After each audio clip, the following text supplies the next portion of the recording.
आज हम आपको बताते हैं यज्ञशाला और यज्ञशाला में स्थापित स्तंभ और उसके महत्व। किसी भी यज्ञ स्थल में अधिकतर 16 स्तंभ होते हैं, सामान्यतः 16 स्तंभ होते हैं। जो पहला स्तंभ होता है वह श्री ब्रह्मा स्तंभ के नाम से जाना जाता है। पहले स्तंभ में सृष्टि के निर्माता ब्रह्मा का वास माना गया है। जो द्वितीय स्थल होता है वे ब्रह्मा स्थल को अगर पूर्व दिशा में है तो उसके बाएं हाथ तरफ विष्णु। दूसरा जो स्तंभ होता है वह अग्नेय कोण में होता है, उसका नाम होता है श्री विष्णु स्तंभ। विष्णु स्तंभ उसका नाम है श्री रुद्र स्तंभ। रुद्र स्तंभ अर्थात भगवान श्री शिव के एक रूप को रुद्र स्तंभ कहा जाता है तो उसको हम श्री इंद्र स्तंभ कहते हैं। ये देवताओं के राजा इंद्र इसका है। इंद्र स्तंभ के बाद तो फिर हम सबसे पहले जो हमारा ईशान कोण पर जो स्तंभ को स्थापित किया जाता है उसे कहते हैं श्री सूर्य स्तंभ। सूर्य स्तंभ से हम हमेशा बाएं दिशा हाथ की तरफ पलटे हुए चलेंगे तो जो सबसे पहला स्तंभ हमारे सामने आएगा उसका नाम होगा श्री गणपति स्तंभ।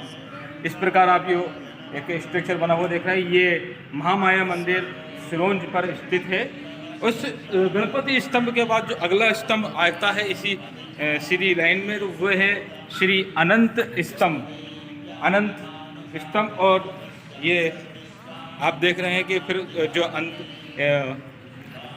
स्कंद स्तंभ कहा जाता है। उसके बाद हम आगे की सबसे पहले श्री यम स्तंभ। श्री यम स्तंभ की सबसे खास बात है कि ब्रह्मा स्तंभ, यम स्तंभ, ब्रह्मा स्तंभ, उसके बाद श्री विष्णु स्तंभ और फिर श्री यम स्तंभ। बिल्कुल ठीक सामने वायु स्तंभ। वायु हमारे पंच तत्वों से एक वायु पवन देव और उसको श्री सोम स्तंभ के नाम से जाना जाता है। दक्षिण दिशा से उत्तर दिशा की तरफ बढ़े इसी क्रम में तो जो अगला उसका नाम होता है श्री वरुण स्तंभ। श्री स्तंभ वसु स्तंभ। इसी दिशा कुबेर स्तंभ। और जब हम जाकर हम जब परिधि हमारे परिक्रमा को पूर्ण कर रहे होते हैं तो जो वसु स्तंभ से आगे जब बढ़ते हैं तो श्री बृहस्पति स्तंभ।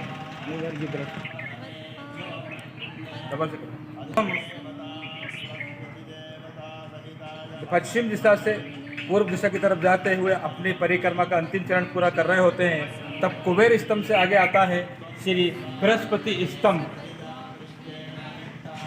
और उसका नाम है श्री विश्वकर्मा स्तंभ अर्थात जिसमें हमारे पूरे संसार की रचना की गई है उस विश्वकर्मा। इस प्रकार 16 स्तंभ किसी भी यज्ञशालाओं में होते हैं और एक ये यज्ञशाला एक ऐसा मापदंड बनाया है हमारे ऋषियों द्वारा यज्ञ जिससे हम ज्ञान शक्ति साधन स्थापित करते हैं।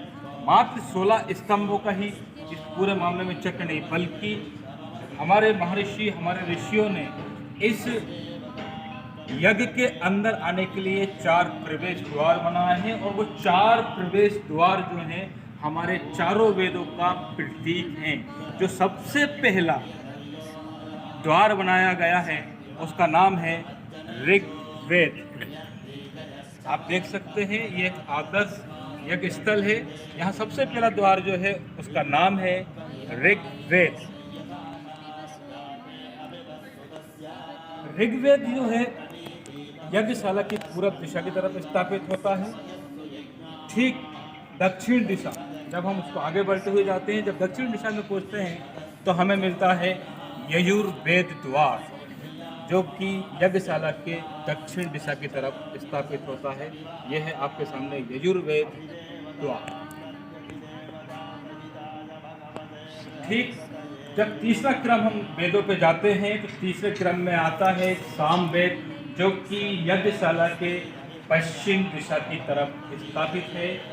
जो द्वार है सामवेद जो कि यज्ञशाला के पश्चिम दिशा की तरफ स्थापित है।